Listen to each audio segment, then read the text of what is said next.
మహిళలు ఏదైతే అయ్యా మా భర్తలను కాల్చొద్దు ఎందుకని కాలుస్తున్నారని అడిగితే మోడీకి చెప్పుకోమని చెప్పి మాట్లాడడం జరిగింది. దానికి దీటుగా మన భారతదేశం, మన ప్రధాని నరేంద్ర మోదీ గారు, మన సైన్యం అంతా కూడా ఆపరేషన్ సింధులో భాగంగా 3 రోజుల పాటు యుద్ధ ప్రాతిపదికన ఆ ఉగ్రవాద స్థావరాలపై కాల్పులు జరపడం, ఆ ఉగ్రవాద స్థావరాలను కూల్చేయడం జరిగింది.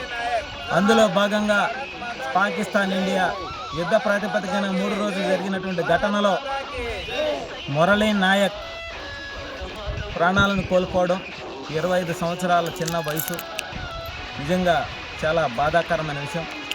అయితే భారతదేశం కోసం, దేశాన్ని కాపాడడం కోసం అతను ఒక సైనికుడుగా తన ప్రాణాలు కోల్పోయినందుకు ఈరోజు ఘన నివాళులు సర్వేపల్లి నియోజకవర్గ జనసేన పార్టీ నుంచి నివాళులు